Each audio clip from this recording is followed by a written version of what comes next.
Mari kita bersama-sama masuk dalam doa. Bapa kami di surga, seperti pujian inilah. Saat ini kami semua datang meresponi akan panggilan Tuhan. Untuk kami masuk ke rumah Tuhan beribadah kepada Engkau. Kami menyerahkan hati, hidup setiap kami kepada Tuhan. Dan biarlah Tuhan di dalam momen-momen semacam ini, Engkau boleh kembali berbicara di dalam kehidupan kami pribadi lepas pribadi, maupun di dalam kehidupan setiap kami sebagai satu keluarga besar dari GKKA Panakukang. Tuhan berbicaralah, bersabdalah, ubahkanlah pikiran hati setiap kami, supaya kami hanya terus-menerus diarahkan hidup di dalam Engkau dan hidup bagi Engkau. Dan pakailah hamba-Mu di dalam segala kelemahan dan keterbatasannya untuk boleh menyatakan segala isi hati-Mu ya Tuhan. Ini doa kami naikkan semuanya hanya di dalam satu nama yang berkuasa, yaitu nama Yesus Kristus, Tuhan Selamat yang hidup. Amin. Silakan duduk Bapak Ibu dan rekan-rekan sekalian. Selamat pagi semuanya. Shalom semuanya. Hari ini saya sungguh bersyukur bisa hadir di tengah-tengah Bapak Ibu, bukan sekedar di dalam sebuah suasana ibadah, tetapi juga di dalam sebuah suasana ucapan syukur untuk ulang tahun gereja yang ke-30. Dan momen ini momen yang luar biasa karena sekaligus juga akan dilakukan peletakan batu pertama setelah momen ibadah ini. Semoga ini bukan surprise Pak ya, sudah tahu semua kan ya. Gitu ya. Nah, hari ini kita akan bersama-sama merenungkan satu bagian firman Tuhan yang terambil dari kitab Hagai. Saya mengundang setiap kita boleh membuka Alkitab kita. Kita memperhatikan kitab Hagai pasal yang pertama hingga ayat pertama hingga ayat yang ke-14. Hagai pertama, ayat yang pertama hingga yang ke-14. Saya akan bacakan bagi Bapak Ibu sekalian, silakan Bapak Ibu menyimak di dalam Alkitab masing-masing. Demikianlah bunyi firman Tuhan. Pada tahun yang kedua, zaman Raja Darius, dalam bulan yang ke-6, pada hari pertama bulan itu, datanglah firman Tuhan dengan perantaran Nabi Hagai kepada Zerubabel bin Sealtiel, Bupati Yehuda, dan kepada Yosua bin Yosadak, imam besar. Bunyinya, beginilah firman Tuhan semesta alam. Bangsa ini berkata, sekarang belum tiba waktunya untuk membangun kembali rumah Tuhan. Maka datanglah firman Tuhan dengan perantaran Nabi Hagai, bunyinya, apakah sudah tiba waktunya bagi kamu untuk mendiami rumah-rumahmu yang dipapani dengan baik, sedang rumah ini tetap menjadi reruntuhan. Oleh sebab itu beginilah firman Tuhan semesta alam. Perhatikanlah keadaanmu. Kamu menabur banyak tetapi membawa pulang sedikit. Kamu makan tetapi tidak sampai kenyang. Kamu minum tapi tidak sampai puas. Kamu berpakaian tetapi badanmu tidak sampai panas. Dan orang yang bekerja untuk upah, ia bekerja untuk upah yang ditaruh dalam pundi-pundi yang berlobang. Beginilah firman Tuhan semesta alam. Perhatikanlah keadaanmu. Jadi naiklah ke gunung, bawalah kayu dan bangunan rumah itu. Maka aku akan berkenan kepadanya dan akan menyatakan kemuliaanku di situ. Firman Tuhan. Kamu mengharapkan banyak, tetapi hasilnya sedikit. Dan ketika kamu membawanya ke rumah, aku menghembuskannya. Oleh karena apa? Demikianlah firman Tuhan semesta alam. Oleh karena rumahku yang tetap menjadi reruntuhan. Sedang kamu masing-masing sibuk dengan urusan rumahnya sendiri. Itulah sebabnya langit menahan embunnya dan bumi menahan hasilnya. Dan aku memanggil kekeringan datang ke atas negeri, ke atas gunung-gunung, ke atas gandum, ke atas anggur, ke atas minyak, ke atas segala yang dihasilkan tanah, ke atas manusia dan hewan, dan ke atas segala hasil usaha. Lalu Zerubabel bin Sealtiel dan Yosua bin Yosadak imam besar, dan selebihnya dari bangsa itu mendengarkan suara Tuhan Allah mereka, dan juga perkataan Nabi Hagai, sesuai dengan apa yang disuruhkan kepadanya oleh Tuhan Allah mereka. Lalu takutlah bangsa itu kepada Tuhan. Maka berkatalah Hagai utusan Tuhan itu, menurut pesan Tuhan kepada bangsa itu demikian. Aku ini menyertai kamu. Demikianlah firman Tuhan. Tuhan menggerakkan semangat Zerubabel bin Sealtiel Bupati Yehuda dan semangat Yosua bin Yosadak Imam Besar dan semangat selebihnya dari bangsa itu. Maka datanglah mereka lalu melakukan pekerjaan pembangunan rumah Tuhan semesta alam, Allah mereka, pada hari yang ke-24 dalam bulan yang ke-6. Demikian jauh firman Tuhan dibacakan bagi setiap kita, selamat berbahagia. Setiap kita yang membaca, setiap kita yang merenungkan, dan kemudian kita yang hidup di dalam firman Tuhan ini hari lepas hari. Amin. Bapak Ibu, hari ini karena bertepatan dengan pembangunan gereja yang akan dimulai, lalu membaca kitab Hagai pasal yang pertama. Saya tidak tahu apa yang ada di dalam benak Bapak Ibu sekalian. Apalagi Bapak Ibu yang sedang bangun rumah. Terus baca ini, terus gereja mau bangun. Apakah ada di antara kita yang kemudian berpikir jangan-jangan hari ini tema firman Tuhannya adalah hentikan pembangunan rumahmu.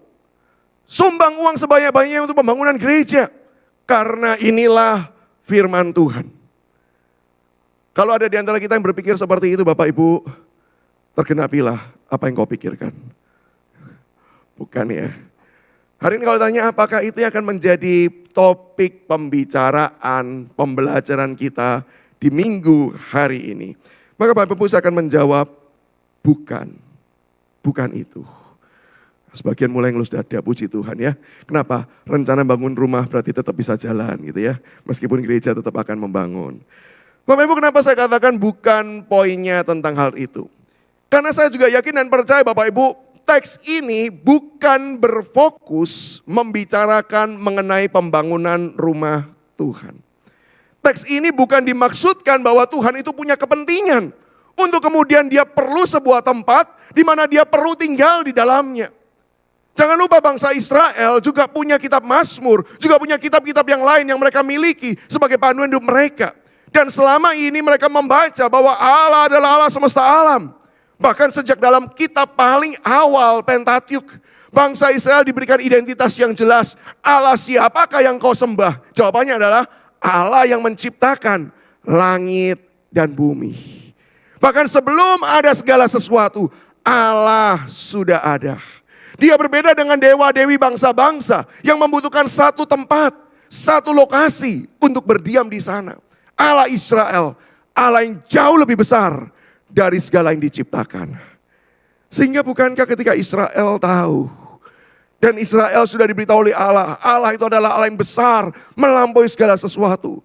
Mestinya kan gak perlu dibangunin rumah kan. Mestinya kan gak perlu dibangunin bait suci kan. Tapi aneh bukan? Kalau kita tahu Allah demikian besar, tetapi dalam teks ini Tuhan seolah-olah meminta Israel, jangan lupakan rumahku. Bapak Ibu, jelas penekanannya bukan karena Tuhan butuh tempat tinggal. Penekanannya bukan di situ. Kalau demikian apa yang menjadi penekanan di dalam teks bagian ini? Yang perlu kita pelajari sebagai umat Tuhan, bukan sebagai penerima pertama, tetapi sebagai penerima modern hari ini juga. Ada dua hal yang saya rindu ajak kita bersama-sama pelajari. Bagian ini Bapak Ibu, sebenarnya yang pertama berbicara mengenai teguran Allah. Bagian teks ini merupakan teks yang berfokus untuk menegur umat Tuhan. Umat yang apa? Umat yang kembali jatuh. Kata kembali ini perlu menjadi penekanan. Karena ini bukan kali pertama orang Israel jatuh. Ini bukan kali pertama orang Israel gagal hidup di dalam Tuhan dan hidup bagi Tuhan. Ini bahkan kali kesekian orang Israel dari zaman nenek moyangnya hidup berdosa di hadapan Tuhan. Sehingga orang Israel kembali jatuh setelah apa? Dipulihkan oleh Tuhan. Dan kejatuhannya apa? Kejatuhannya berbicara tentang pengabaian Tuhan. Nah, saya ingin ajak kita coba masuki poin ini satu step demi satu step. Bapak Ibu, kita perlu membaca tulisan Hagai dan mengingatnya di dalam sebuah konteks. Konteks apa? Konteks cerita sebelumnya. Sehingga kita bisa tahu betapa jatuh, betapa dalamnya kegagalan orang Israel itu. Bapak Ibu, Israel itu dibuang oleh Tuhan ke Babilonia. Kenapa dibuang? Karena Israel itu hidupnya berlaku jahat di hadapan Tuhan. Kalau kita membaca kitab Raja-Raja, kita membaca kitab Tawarik, jelas disimpulkan. Setelah zaman Raja Yosia di mana dia melakukan reformasi, pembaharuan kehidupan. Yang terjadi apa? Raja berikutnya berlaku jahat di hadapan Tuhan. Digantikan keturunannya berlaku jahat di hadapan Tuhan. Dan Bapak Ibu, teks Alkitab ketika mengatakan rajanya jahat, itu bukan bicara tentang person, orangnya saja, bukan. Tetapi raja itu menjadi simbol perwakilan akan satu bangsa. Kalau rajanya benar, dia akan memimpin umat Tuhan datang kepada Tuhan. Kalau rajanya jahat, dia justru akan memimpin umat Tuhan hidup jahat di hadapan Tuhan. Sehingga dengan latar belakang inilah maka kemudian bangsa Israel itu dihukum. Bangsa Israel diingatkan. Bangsa Israel ditegur dengan cara apa? Dibuang ke Babilonia. Tapi Bapak Ibu, itu bukan akhir cerita. Tetapi ada kelanjutannya. Di mana di zaman Raja Kores, Raja Persia, umat Tuhan dilepaskan. Dan ini menarik Bapak Ibu, kalau kita baca. Kenapa menarik? Bapak Ibu, Israel itu jatuh ke tangan musuh, itu berkali-kali. Israel itu dibelenggu dan Israel itu diperbudak, itu berkali-kali.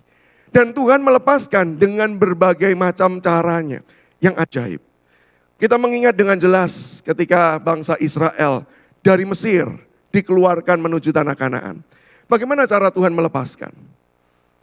Melalui tulah bukan? Dengan tulah-tulah yang begitu ajaib. Orang Israel belajar melihat, wah ajaib ya. Kenapa? Tuhan saya keren. Tuhan saya lebih besar daripada bangsa ilah-ilah ini. Dan Tuhan saya justru bisa menggunakan ilah-ilah yang disembah untuk melawan balik bangsa Mesir tersebut. Israel pernah melihat tanda-tanda yang ajaib dan luar biasa tersebut. Sehingga Bapak Ibu, kalau Israel kembali dilepaskan dari Babylon dengan cara Tuhan memberikan tulah, saya yakin Israel senang enggak? Senang. Tapi Israel mungkin akan berkata, sudah biasa tuh. Udah pernah tuh. Israel pernah menghadapi bangsa-bangsa dengan cara apa? Pergi berperang. Dan Israel tahu ketika berperang, bukan mereka yang hebat. Tapi Tuhanlah yang hebat. Tahu dari mana? Tuhan kasih tahu. Dengan jelas satu kali ketika Israel sedang berperang dengan bangsa asing. Tuhan minta Musa, Yosua, dan kemudian rekan yang lain untuk naik ke atas bukit. Ngapain? Musa diminta untuk pegang tongkat ke atas. Kalau tongkatnya turun, Israel kalah. Kalau tongkatnya tetap di atas, Israel menang. Kenapa sih Tuhan buat seperti itu? Karena Tuhan ingin memberitahu orang Israel, hey, jangan sombong ya kalau menang ya. Karena apa? Semua kemenangan itu datang dari Tuhan.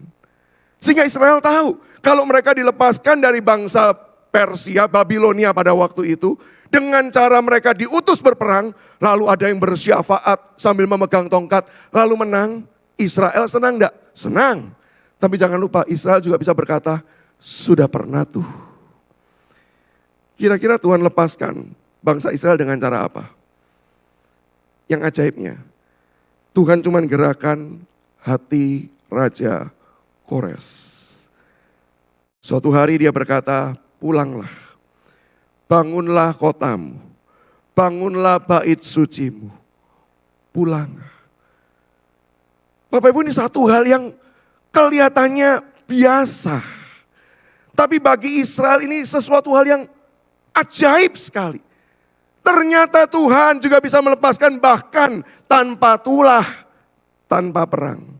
Tuhan cuma ubahkan hati Raja Kores dan mereka pulang. Bahkan bisa bangun bait suci rumah Tuhan. Ini bukankah sebuah cara yang ajaib, cara yang tidak terduga-duga. Maka gak heran di dalam Mazmur 26 sebagai latar belakang, sebagai respon mereka melihat karya ajaib Tuhan. Bangsa Israel menuliskan apa?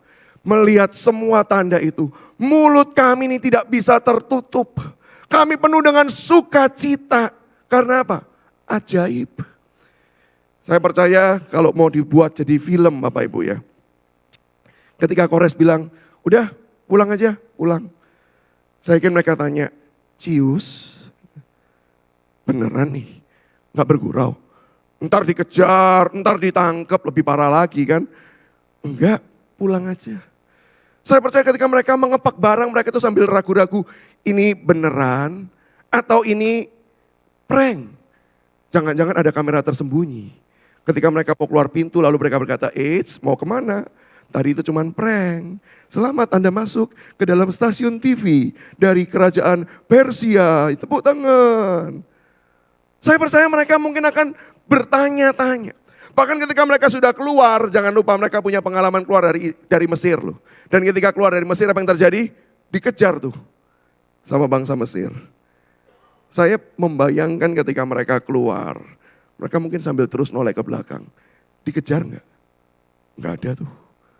Jalan lebih jauh lagi, dikejar nggak? Enggak tuh. Ajaib bukan cara Tuhan melepaskan ini? Nggak heran Bapak Ibu dicatat kemudian ketika Israel kembali pulang. Mereka memang membangun kota. Dan memang mereka memulai pembangunan bait suci. Dengan penuh kegembiraan karena apa? Meresponi karya Allah yang besar itu. Ini cerita positifnya. Tetapi ketika pembangunan itu terkendala karena ada orang-orang sekitar yang menolak. Orang-orang Samaria yang menolak, melakukan penganiayaan, melakukan penderitaan, memberikan penderitaan kepada orang-orang Israel. Disitulah mereka mulai menghentikan pembangunan. Bapak Ibu saya percaya penghentian itu sendiri tidak salah. Tetapi penghentian itu menjadi salah karena apa? Durasi waktunya yang panjang. Kira-kira berapa lama sih bangsa Israel itu berhenti membangun? Tercatat Bapak Ibu kalau kita menghitung berdasarkan kalender yang mereka tuliskan. Itu kira-kira 20 tahun. Jadi sudah bangun nih. Lalu ketika mereka sudah bangun, ada penganiayaan, ada kesulitan. Wajar kalau stop dulu. Wajar loh, stop untuk apa? Bertanya kepada Tuhan, Tuhan tolong Tuhan kami gak sanggup. Wajar. Wajar stop dulu untuk apa? Susun strategi. Wajar. Tapi 20 tahun itu gak wajar. 20 tahun itu tanda apa? Mereka bukan cuman menghentikan. Tapi memang mereka sudah melupakan. Dan mengabaikan. Dan jangan lupa Bapak Ibu di dalam konsep orang Israel. Mereka tahu dengan jelas.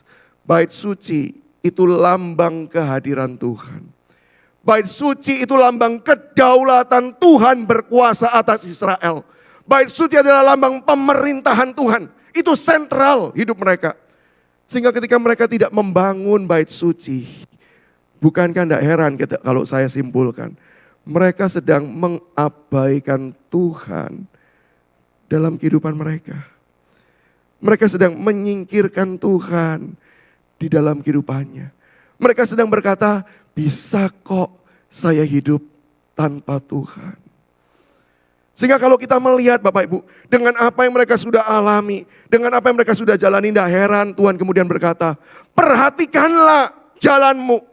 Atau Bapak Ibu di dalam terjemahan yang lebih tepat, dapat diterjemahkan, set your heart on your way. Kata set your heart, itu mempunyai penekanan seperti ini. Hey, evaluasilah, selidikilah, pikirkanlah, cermatilah, bahkan hayatilah. Di dalam bagian ini bukan cuma sekedar kemampuan kognitif yang dituntut. Tetapi keseluruhan hidup coba sih kamu ingat-ingat. Coba kamu lihat seluruh kehidupanmu yang sudah kamu jalani.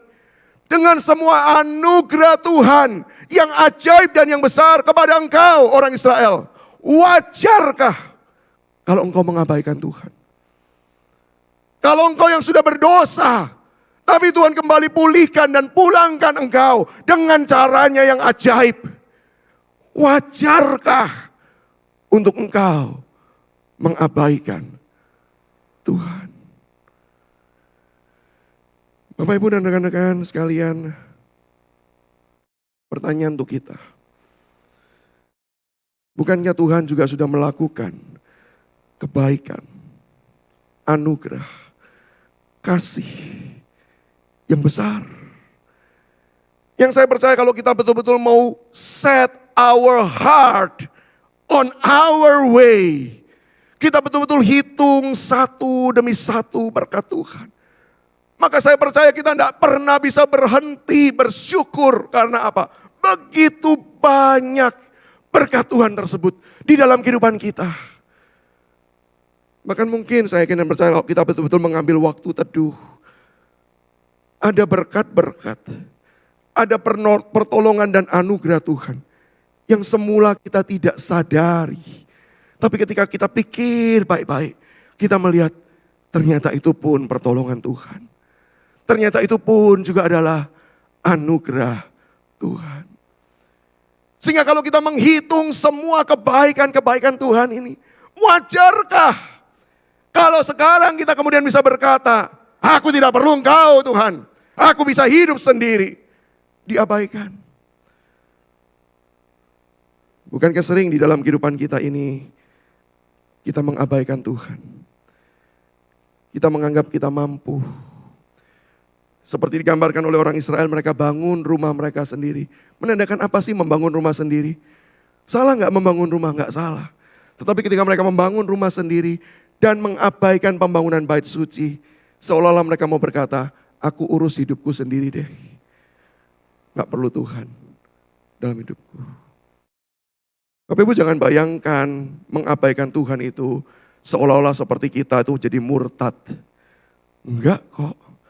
Kadang-kadang mengabaikan Tuhan itu dalam urusan yang kecil dan sederhana. Bapak Ibu saya percaya kita semua pernah mengalami apa itu sakit. Betul ya? Kita pernah sakit. Saya beberapa minggu yang lalu sempat masuk rumah sakit karena kena DB plus kombo. Kena COVID untuk pertama kali. Akhirnya saya lulus sarjana COVID. S1, strata 1 ya. Saya punya teman sampai strata 3 gitu ya. Sudah doktor dia. Rasanya dia dan COVID jadi hoping gitu ya. Jadi teman baik. Ketika kita sakit apa sih yang kita cari pertama-tama? Sebagian orang kemudian berkata ketika sakit. Sakit apa? Batuk. Wih, aku punya obat yang manjur. Ini saya kasih obat, manjur. Ada orang yang sakit, yang diingat pertama, dokter mana yang hebat, yang bisa sembuhkan. Saya ingat pengalaman saya satu kali ketika masih mahasiswa teologi, lalu kampus melakukan tur pelayanan keliling, di tengah perjalanan saya itu jatuh sakit. Yang saya lakukan apa? Ya seperti yang tadi saya katakan, karena nggak bisa cari dokter, berbasis pengalaman dari pribadi saya, dan teman-teman satu perjalanan. Ketika demam tinggi, ketika mulai radang, tidak enak, saya sudah minum obat yang saya selama ini minum gitu ya. Biasanya sembuh, kali ini nggak sembuh. Lalu mulailah teman-teman gitu, sakit ya, ini coba minum obat ini, kalau aku pasti nih chest pleng. Saya minum, nggak sembuh. Datang tuh keliling ke gereja-gereja. Begitu datang ke gereja, ketemu dengan beberapa rekan, termasuk hamba Tuhan. Tanya, lagi sakit ya? Iya, nih minum obat ini. Semua lakukan hal yang sama Bapak Ibu. Sampai satu kali berhenti di satu gereja, pelayanan di sana, saya betul-betul demam sampai menggigil Bapak Ibu. Semua orang yang lihat saya tanya, sakit ya? Saya dalam hati pengen jawab, apa enggak kelihatan saya sakit? Perlu dikasih tanda nih, lagi sakit jangan diganggu begitu. Ya jelas sakit lah. Cuman saya jawab singkat aja karena badan enggak enak. Iya, semua malah menawarkan hal yang sama. Sudah minum obat, sudah, oh ya semoga cepat sembuh ya, get well soon. Tapi Bapak Ibu, saya ingat pengalaman itu. Karena ada satu rekan hamba Tuhan, ketika dia keluar dari ruang persiapan, dia lihat saya sakit, sedang meringkuk, kedinginan, meriang. Dia tanya, Samuel sakit ya? Bilang, saya sakit. Dan saya sudah berharap mungkin dia akan merespon minum obat, minum yang hangat-hangat, ini dan itu. No. Pertama kali yang dia lakukan, dia duduk di samping saya. Dan dia berkata, kita doa yuk. Kepada Tuhan yang menciptakan. Dan Tuhan, tabib, segala tabib. Di momen itu Bapak Ibu, saya sebagai mahasiswa teologi merasa gagal. Saya belum pernah dapat fail, tapi hari itu saya merasa saya pernah dapat nilai F. Bukan dalam ujian saya, tapi dalam hidup saya. Kok bisa-bisanya ya saya mengabaikan Tuhan? Padahal kita semua tahu kesembuhan datang dari Tuhan, bukan? Kita semua tahu bukan obat yang menyembuhkan kita, bukan dokter yang menyembuhkan kita, tapi Allah pencipta, Allah penyelamat, itulah sang penyembuh kita. Sehingga ketika kita sakit dan kemudian kita lupa pertama-tama sujud dan berkata, Tuhan, Engkau yang menciptakan aku dan aku saat ini sedang sakit, Tuhan tolong berikan anugerah-Mu. Kita sedang mengabaikan Tuhan. Bahkan untuk urusan sekecil itu, kita mengabaikan Tuhan. Maka wajarkah ketika kita sudah menerima anugerah, demi anugerah itu, lalu kemudian kita mengabaikan Dia. Bapak Ibu gak heran, Tuhan kemudian menegur orang Israel. Dan tegurannya apa? Tuhan katakan, aku tutup loh berkat-berkatku. Kenapa sih Tuhan sengaja tutup berkat? Apakah Tuhan tuh jahat? Sampai Tuhan tuh tutup berkat untuk orang? No. Tapi ketika Tuhan tutup berkat, tujuannya satu. Kalau kamu berkata, kamu bisa hidup sendiri. Coba jalani. Kamu bisa membangun rumahmu, hidupmu dengan baik. Oh ya? Betulkah kamu bisa? Begitu Tuhan menahan berkatnya. Apa yang terjadi? Gak berdaya. Gak mampu. Maka disitulah firman Tuhan berkata, set your heart. Seolah-olah Tuhan mau berkata kepada Israel, lihatlah. Bukankah selama ini kau mencari berkat? Selama ini kau bekerja dan kau berharap mendapatkan sesuatu. Apa yang kau dapat? Selalu kurang, bukan? Maka Tuhan seolah-olah menantang. Bisakah engkau hidup tanpa aku? Bagian firman Tuhan ini ingin mengingatkan setiap kita. Bapak Ibu, mungkin saya tidak tahu. Di dalam kehidupan pribadi setiap kita. Adakah di dalam area-area tertentu kita mengabaikan Tuhan? Adakah di dalam bagian tertentu hidup kita, kita justru melupakan Tuhan? Bahkan sebagai gereja, apakah betul-betul gereja mengingat Tuhan dengan segala rahmat, kasih, karunia, kebaikannya? Atau jangan-jangan yang sedang kita kerjakan dari waktu demi waktu cuman pengulangan tanpa ada makna sama sekali di dalamnya. Bahkan ketika kita akan membangun gedung yang baru, belum tentu loh membangun dengan semangat yang benar. Belum tentu loh membangun dengan sebuah tujuan. Kiranya nama Tuhan, hanya kasih karunia Tuhan, kebaikannya lah yang dinyatakan dalam gedung ini. Bisa jadi mungkin pembangunan itu justru karena ego. Karena kita menganggap saya bisa kok, saya mampu. Saya berdoa dan berharap Bapak Ibu melalui firman Tuhan ini kita diingatkan. Jangan kita jatuh kembali mengabaikan Tuhan. Di tengah besarnya anugerah Tuhan yang sudah dinyatakan bagi kehidupan kita. Ini hal pertama Bapak Ibu. Dan hal yang kedua Bapak Ibu, apa sih yang mau ditekankan di dalam teks ini? Yang menarik adalah adanya anugerah.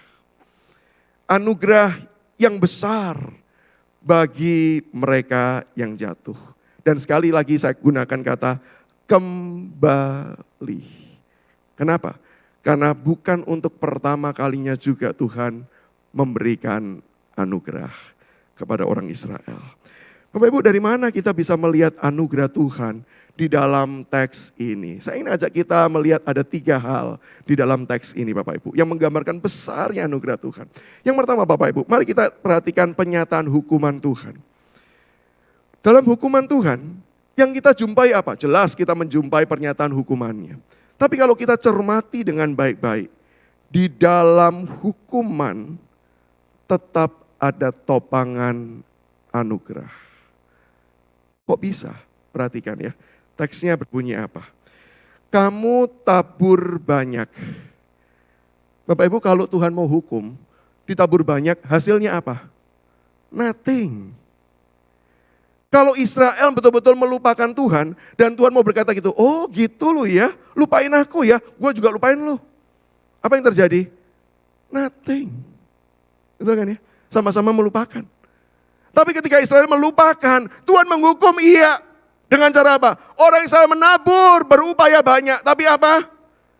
Hasil sedikit. Saya mau tanya, masih ada hasil enggak? Masih. Itu tandanya apa? Tuhan tidak menghukum secara total. Di dalam hukuman, Tuhan tahu Israel gagal. Tetapi di dalam Tuhan mendisiplin Israel. Tangan yang mendisiplin, itu tangan penuh kasih. Tangan yang mendisiplin adalah tangan yang tetap memperhatikan umatnya sehingga menopang. Sehingga tetap ada hasil meskipun sedikit. Dilanjutkan. Makan. Tidak kenyang. Tapi makan enggak? Makan. Minum. Tidak puas. Tetap minum bukan? Berpakaian. Tidak panas. Artinya apa? Tetap punya kan pakaian. Terima upah meskipun banyak kebocoran. Tapi kan tetap ada upah yang diberikan. Semua gambaran ini Bapak Ibu menggambarkan satu hal. Yaitu apa? Di tengah-tengah Tuhan menghukum. Dia tetap memberikan tangan kasihnya menopang dengan anugerah yang besar. Meskipun dia dilupakan. Dia gak melupakan orang Israel yang berdosa. Sehingga bukankah ketika kita membaca teks. Dan teks itu dituliskan dengan jelas untuk dibagikan kepada orang-orang Israel dari zaman ke zaman sampai ke tangan kita. Tujuannya memberitahu satu hal, Allah memang menghukum. Tapi hukuman Allah adalah hukuman di dalamnya yang ada kasih dan anugerah. Ini yang part pertama Bapak Ibu. Kita lanjut di dalam bagian yang kedua. Kalau kita melihat Tuhan menyatakan hukuman bukan cuma sampai di situ. Tapi ayat selanjutnya kalau kita baca, Tuhan juga berkata demikian. Langit tahan embun, bumi menahan hasilnya. Kekeringan atas negeri, gurun, gandum, anggur, minyak, segala tanah, manusia, hewan, segala hasil usaha. Bapak Ibu, penggambaran ini menandakan apa sih? Hukuman total. Hukuman total. Maka disebutkan mau di langit, mau di bumi, semuanya sedang menghentikan curahan berkat. Yang di atas berhenti, yang di bawah juga berhenti. Dapat dari mana? Enggak bisa dapat dari mana-mana. Diberikan contoh, di atas negeri, dari gurun, dari gandum, anggur, minyak, hewan, manusia, semuanya itu stop berkat Tuhan. Bagian ini mau menggambarkan apa? Menggambarkan bahwa hukuman yang diberikan itu hukuman total. Maka muncul pertanyaannya. Pertanyaannya begini. Ini hukuman yang baru, yang beda dengan sebelumnya, yang tadi, makan, gak kenyang, minum, gak puas, beda. Ini hukuman tambahan, atau yang kedua, gambaran ini sebenarnya adalah menggambarkan hukuman yang pertama. Bapak Ibu kalau kita perhatikan teks, dari ayat 10, dikatakan demikian. Itulah sebabnya langit menahan embunnya. Kata itulah sebabnya Bapak Ibu. Ini penting. Karena bagian ini sedang menggambarkan ini bukan hukuman tambahan. Tetapi cara Allah mengekspresikan dengan cara yang berbeda. Kalau yang tadi Tuhan mau katakan ada bagian-bagian tertentu di mana Israel bekerja. Tuhan katakan kamu punya hasil tapi sebagian. Tapi di dalam bagian berikutnya Tuhan mau menggambarkan hukuman ini. Hukuman total loh. Ini Tuhan tidak menghukumnya setengah-setengah loh. Ini Tuhan menghukumnya final. Karena apa? Dosanya pun juga dosa yang besar. Dosa mengabaikan Tuhan. Dosa meninggalkan sumber kehidupan. Wajar bukan kalau kita tuh meninggalkan sumber hidup, ya mati total. Nggak ada berkat dari atas ataupun dari bawah. Sama seperti listrik kalau tidak dicolokkan kepada sumber, dia nggak akan jalan meskipun semua perangkatnya tetap baik. Itu yang Tuhan mau katakan di dalam bagian ini. Kalau kamu meninggalkan aku, hukumannya total. Maka Bapak Ibu, kalau penggambaran yang di bawah ini bukan hukuman tambahan, tetapi menggambarkan hukuman yang di atas. Maka bukankah kita bisa menyimpulkan begini Bapak Ibu. Di dalam hukuman total pun masih ada anugerah Tuhan yang menopang. Bagian ini ditekankan Tuhan untuk memberitahu bahwa ketika dia memberikan anugerah itu bukan berarti hukumannya separuh-separuh, bukan. Sebenarnya itu adalah hukuman besar, hukuman final, hukuman mati untuk orang Israel. Tapi apa yang terjadi di tengah-tengah Israel sudah melupakan Tuhan, dihukum secara total oleh Tuhan. Di dalam hukuman total itu pun ada anugerah Tuhan. Ada kasih setianya yang memegang dan menopang. Sehingga itu memberitahu orang Israel betapa baiknya Tuhan tersebut. Babak kedua, babak ketiga dan yang terakhir. Tuhan berkata, aku menyertai kamu. Kapan Tuhan katakan ini? Jelas pada waktu Zerubabel, pada waktu Yosua, dengar dan kemudian mereka berkata kita sudah berdosa, yuk kita bertobat. Apakah sudah mulai bangun belum? Sudah mulai kerja belum? Belum loh. Dituliskan baru setelah Tuhan berkata aku menyertai kamu, mereka bekerja, mereka membangun. Kenapa kok Tuhan bukan nunggu mereka bangun dulu, setelah mereka, pertobatannya jelas, setelah pertobatannya terbukti, baru Tuhan berkata, gitu dong, kalau gitu aku sertai kamu. Kan normal kan, wajar kan kalau begitu ya. Sudah ada perubahan, baru Tuhan berkata, oke, saya sertai. Enggak, Tuhan sengaja menaruh penyertaannya sebelum orang Israel bekerja untuk memberitahu. Bahkan kamu membangun pun, itu bisa terjadi karena ada berkat-Ku menyertai engkau. Tidak ada upaya kita, tidak ada pekerjaan di dalam kehidupan kita, di mana betul-betul kita mandiri, nggak ada. Semua yang terjadi, semua yang kita bisa kerjakan dan lakukan. Sebenarnya di belakang itu Allah sudah menopang dengan anugerah yang besar. Dia sudah menyertai kita. Sehingga itulah yang memampukan kita mengerjakan seluruh pekerjaan kita. Kalau sukses, kalau kita melakukan sesuatu berhasil, Bapak Ibu jangan pernah pikir, ini usaha saya kok, ini karena kerja saya kok, ini buah pikir saya kok. No, di belakang itu ada tangan Tuhan yang sudah menopang, menyertai, menuntun langkah kita. Sehingga keberhasilan kita itu pun karena anugerah Tuhan. Sehingga kalau kita melakukan pekerjaan dan kita sukses, Bapak Ibu, banyak orang berkata, saya dapatkan sampai sejauh ini karena saya berjuang keras, nggak tidur, melakukan upaya dengan maksimal. Sehingga buat apa saya memuji Tuhan? Pasti lupa. Lupa apa? Di belakangnya ada anugerah Tuhan. Bapak Ibu nanti pulang ya, baca satu ayat yang terkenal dari Matius tentang jangan khawatir. Dikatakan apa? Perhatikanlah burung-burung di udara yang tidak menabur, tidak menyimpan. Tapi diberi makan oleh Bapamu yang di sorga. Teks aslinya bukan diberi. Teks Indonesia diberi, bentuknya pasif. Teks aslinya Allah Bapa memberi makan, aktif. Dan Bapak Ibu ingat, burung memang tidak menabur. Tapi burung untuk dapat makan, apakah diam-diam terus tiba-tiba muncul makanannya? Enggak juga kan? Burung mesti ngapain? Terbang dari sarangnya, cari makan, betul ya? Dan ketika cari makan, dia gali-gali, ketemu tuh si cacing tuh ya. Terus kemudian dimakan, betul? Burungnya bekerja enggak? Bekerja. Burungnya bekerja. Sehingga enggak boleh berkata gini, aku makan, ya usaha sendirilah. Oh ya memang betul, dia usaha. Tapi jangan lupa, kenapa dia bisa ketemu makanan itu? Tuhan Yesus melalui catatan Matius ingin berkata begini. Jangan pernah pikir karena usaha kamu mendapat hasil. Kamu memang betul berusaha. Tapi hasil itu karena apa? Tuhan membuka tangannya. Dan memberi engkau makan. Maka bentuknya aktif. Engkau berusaha, engkau berjuang. Tapi Tuhan yang membuka tangannya dan memberikan kita berkat.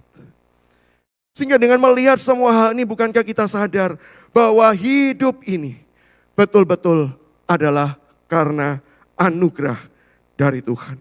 Betul-betul semuanya berbicara tentang anugerah Tuhan. Di tengah-tengah segala kegagalan yang besar, justru di situ tetap ada anugerah yang mau memulihkan setiap kita. Dan Bapak Ibu rekan-rekan, bukankah setiap kali kita membaca akan kisah Injil, bagaimana Yesus hadir di dalam dunia ini. Catatan Yohanes menuliskan dengan jelas, dia datang kepada milik kepunyaannya, tapi milik kepunyaannya tidak menerima. Lalu apa yang terjadi? Maka Yesus kembali pulang ke surga karena ditolak. Dia tetap bertabernakal di tengah-tengah mereka yang menolak. Dia tetap tinggal, dia tetap melayani di tengah-tengah yang berdosa. Untuk apa? Menyatakan anugerah demi anugerah. Menyatakan ada rahmat yang diberikan. Supaya apa? Ada pertobatan, ada pemulihan yang terjadi. Ada kejatuhan, ya. Di dalam segala kejatuhan, di dalam segala hukuman yang diberikan, konsekuensi yang terjadi, Allah tetap memberikan rahmatnya, pertolongannya. Dia adalah Allah yang mengejar dan memberikan anugerah bagi setiap kita. Dan bukankah itu terlihat dengan jelas ketika Yesus datang, bagaimana dia memberikan anugerah total. Harusnya hukuman kita final. Finalnya apa? Mati. Karena kita menolak Tuhan. Tapi apa yang Tuhan lakukan? Dia menanggung hukuman mati tersebut di atas kayu salib. Hukuman memang diberikan, iya. Tapi karena kasihnya dia yang menanggung di atas kayu salib. Supaya setiap kita bisa mendapatkan anugerah Tuhan. Supaya setiap kita tetap bisa merasakan rahmat Tuhan.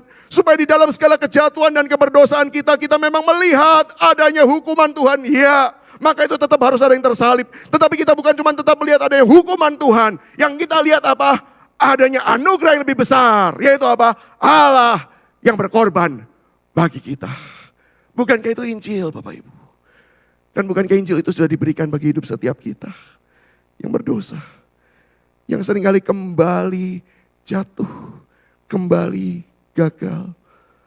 Tapi anugerahnya selalu ada, besar bagi kita. Salah satu teks yang dengan jelas menggambarkan hal tersebut adalah kisah ketika Yesus bangkit. Dan dia menjumpai Petrus yang gagal. Dan sengaja Yesus datang untuk memberitahu kasihnya besar. Ketika Petrus sedang nangkep ikan gak dapat. Mirip apa? Kejadian 3 tahun sebelumnya.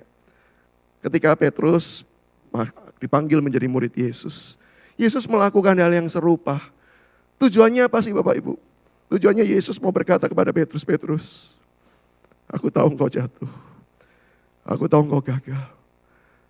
Tapi seperti aku pernah memanggil engkau dahulu, aku panggil lagi engkau sekarang untuk memberitahu. Panggilanku yang dahulu tetap berlaku. Seolah Yesus mau berkata kepada Petrus, Petrus, aku tidak pernah menyesali akan panggilanku kepada engkau. Karena kasih dan anugerahku tetap kuberikan kepada engkau. Dia kerjakan hal yang sama. Dan bukan selesai sampai situ, tapi ketika sudah makan bersama, Yesus sengaja mengambil waktu bercakap-cakap berdua dengan Petrus di hadapan murid-murid yang lain.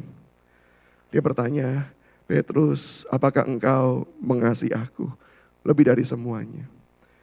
Dan Petrus yang masih sombong berkata, ya guru, engkau tahu aku mengasihi engkau. Saya setiap kali baca teks itu, saya selalu membayangkan kalau saya jadi Tuhan Yesus. Maka ayat selanjutnya bukan gembalakanlah domba-dombaku. Ayat selanjutnya adalah gombal Petrus. Buktinya apa kamu mengasihi aku? Ayo coba buka-bukaan dah. Tak tunjukkan ya dosa-dosamu ya. Kok berani-beraninya kamu ngomong mengasihi aku? Buktinya apa Petrus mengasihi Yesus di momen tersebut Bapak Ibu? Dia belum melakukan sesuatu bagi Tuhan. Dia habis menyangkal bahkan mengutuk Yesus. Apa yang Petrus kerjakan sebagai bukti kasihnya? No. Tapi sekarang kita balik. Apa yang Tuhan kerjakan bagi Petrus? mengasihi. Maka dia tanya Petrus, engkau mengasihi aku kah? Petrus menjawab dalam segala kelemahannya, iya. Tapi Yesus menunjukkan di dalam segala kasihnya, gembalakanlah domba-dombaku. Kepada yang gagal, kepada yang lemah, kepada yang berdosa, Allah memberikan kasih-Nya. Di dalam kejatuhan, Dia topang dengan rahmat-Nya.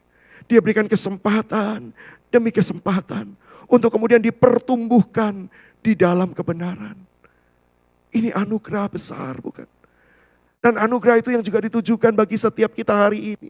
Di dalam segala kegagalan apapun yang terjadi, Bapak Ibu. Apakah kita akan menerima konsekuensi? Ya, karena Dia adalah Allah yang benar dan adil. Tapi satu hal yang pasti, konsekuensi final sudah Dia tanggung. Upah dosa maut sudah ditanggung. Apakah kita bisa menerima hukuman dari Tuhan? Apakah kita bisa menerima konsekuensi dosa? Jawabannya ya. Tapi perhatikanlah, di dalam segala konsekuensi itu pun yang terjadi apa? Ada anugerah, ada rahmat.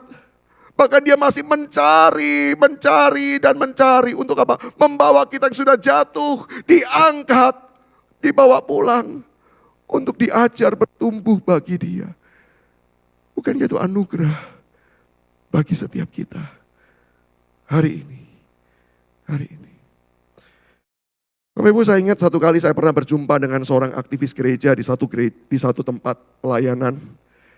Dan dia menceritakan kepada saya, Pak, karena itu kunjungan saya yang kesekian kali ke gereja tersebut, dia cukup dekat dengan saya, dia berkata, Pak, saya mau cerita terbuka dengan Bapak hidup saya. Bapak kalau lihat sekarang saya sebagai seorang pelayan Tuhan, Bapak kira keren ya, hidup berkobar-kobar untuk melayani Tuhan ya. Mau mati-matian ya mengerjakan pekerjaan pelayanan Tuhan. Dia adalah orang yang betul-betul setia, hidupnya betul-betul diberikan bagi Tuhan. Bapak mungkin menilai saya keren dan hebat. Saya mau katakan saya bukan keren dan hebat, Pak. Kalau Bapak tahu hidup saya seperti apa. Dan dia ceritakan, dia seorang pengusaha yang sukses. Dia kerja dengan perusahaan asing tapi tinggal di Indonesia, gajinya dolar, Bapak Ibu. Itu mimpi banyak orang kan ya. Tinggal di Indonesia, bayarnya rupiah, gajinya dolar. Keren sekali.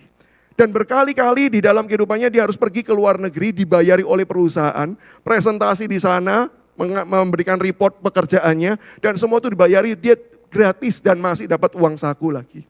Hidupnya betul-betul luar biasa. Dia orang yang kaya, dia orang yang sangat berkecukupan. Tapi satu hal, dia orang yang juga kaya dengan dosa. Dia cerita, Pak, setiap kali saya perjalanan ke luar negeri, saya selalu main perempuan, Pak. Saya main perempuan. Saya tanya, maksud Bapak pergi ke tempat-tempat red district kah? Dia bilang, no Pak. Bagi saya kalau sudah wanitanya menjajakan diri, gak ada unsur ketegangannya, gak ada tantangannya. Saya cari orang di pesawat, saya incer, saya ngajak ngobrol dengan dia, sampai akhirnya dia mau tidur dengan saya. Dan orang itu berkata, Pak, kalau saya boleh bersombong di dalam dosa, Bapak mau tanya dari ras mana aja, saya sudah pernah coba, Pak. Itu hidup saya. Awal mulanya istri saya nggak tahu, tapi sampai akhirnya semua ketahuan. Dan ketika ketahuan, istri saya sedih, nangis, marah, bahkan mau mengatakan mau meminta cerai. Saya berkata, kalau mau cerai enggak apa-apa. Semua harta buat kamu, saya cuma bawa laptop saya untuk kerja saja, cukup. Saya akan cari kos-kosan yang paling murah, saya kerja di sana. Dalam waktu 3 bulan saya bisa kembali kaya. Gajinya dolar, Bapak Ibu. Istrinya bergumul, tanya pendeta, konseling, pendeta diundang datang, Bapak Ibu. Sama orang ini cuma dikatakan gini, hei pendeta, pulang, gak usah ngurusi hidup orang. Mamanya si cowok diundang datang Bapak Ibu sama si istri. Diceritakan, dibongkar semuanya. Mamanya sampai nangis tanya sama anaknya, benar kamu melakukan itu? Anaknya dengan tatapan datar berkata, benar. Mau apa? Mamanya nangis, mamanya marah, mamanya maki-maki, kata-kata kasar keluar dari mulut mamanya. Sampai mamanya peluk menantunya dan berkata, Mama minta maaf, Mama tidak pernah menyangka melahirkan orang sejahat, sebejat anak ini. Istrinya tidak memutuskan cerai karena mengingat anak-anak mereka masih kecil. Bertahan di dalam kesakitan, Karena tahu setiap kali pergi suaminya pasti melakukan. Sampai satu kali Bapak Ibu, si cowok ini pergi, dia melakukan hal yang sama.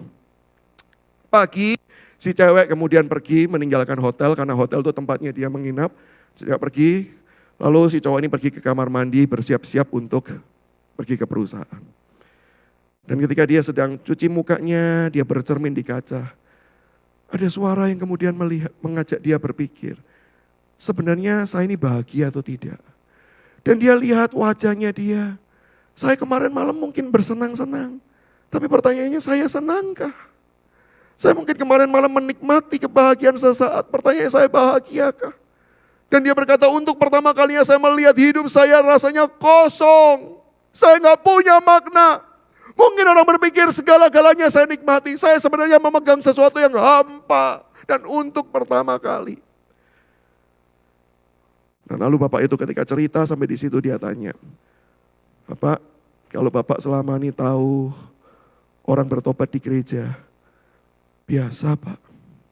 Orang bertobat di KKR, normal. Orang bertobat ketika baca Alkitab sendiri, itu lebih langka tapi ya biasa. Baca Alkitab wajar dong bertobat. Bapak tahu nggak saya bertobat di mana? Kamar mandi. Dan ketika dia cerita itu dia berkata, Pak, Tuhan baik ya. Kenapa? Sampai ke kamar mandi pun saya dikejar Tuhan. Sampai ke kamar mandi pun Tuhan mengejar saya yang berdosa. Menjumpai saya di sana. Menangkap hidup saya. Dan memulihkan hidup saya. Di kamar mandi itu dia bertobat Bapak Ibu. Dia dengar, dia merasakan Tuhan berbicara dalam hatinya. Dan dia ingat akan lagu-lagu yang pernah dia dengar di gereja. Karena meskipun dia berbuat dosa, dia tetap ke gereja. Dia ingat. Dan Tuhan mempertobatkan dia. Dia telepon perusahaannya. Dia katakan, sorry, aku ada urusan yang jauh lebih penting. Aku gak bisa presentasi hari ini. Minggu depan saya akan datang dengan saya bayar sendiri sebagai ganti ruginya. Sorry ya, dia pesan tiket pulang, dia pulang. Sampai di kota asalnya, dia pulang segera ke rumah, dia cari istrinya. Dan hal pertama yang dia lakukan, dia peluk istrinya. Sambil nangis dan berkata, I'm so sorry, I'm so sorry. Lalu sambil dia bergurau, dia bilang ini, Pak tahu gak, itu sambil cerita ada istrinya. Tahu gak apa yang dia lakukan ketika saya peluk dia, saya nangis-nangis. Kan saya membayangkan tuh Pak, orang bertobat gitu ya. Harusnya dia kan ikutkan, aduh puji Tuhan akhirnya kamu bertobat. Enggak Pak, dia cuma tatapan dingin. Terus tanya ini, kenapa? Kena HIV ya? Kenapa? Kena sakit kelamin ya? Cuma tanya begitu. Saya bilang enggak, bukan. Saya mau tobat. Saya betul-betul disentuh dan dijamah Tuhan. Masih gak percaya Pak. Sampai undang pendeta, memastikan benar gak ini bertobat Pak ya. Saking tersakitinya hati istri saya. Dan ketika dia tahu saya sungguh-sungguh bertobat. Kami berdua bergandeng tangan, berlutut di hadapan Tuhan dan berkata, Tuhan, kalau orang seperti saya, Tuhan mau ampuni. Maka ini hidupku, ku berikan untuk.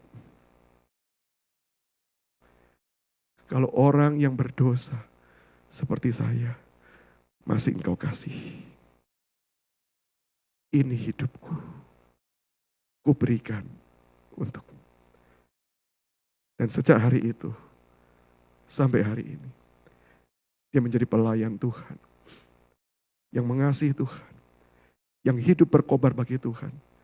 Karena dia selalu ingat anugerah yang besar yang sudah ia terima. Maka hari ini pertanyaannya, kepada kita orang-orang yang seringkali kembali jatuh dan gagal. Tetapi juga orang-orang yang kembali menerima anugerah dari Tuhan. Pertanyaannya, apa responmu? Apa responmu? Maukah engkau berkata kepada Tuhan, Tuhan, kalau engkau mau orang yang berdosa seperti saya, ini hidupku, ku berikan bagimu. Mari kita tundukkan kepala, kita berdoa.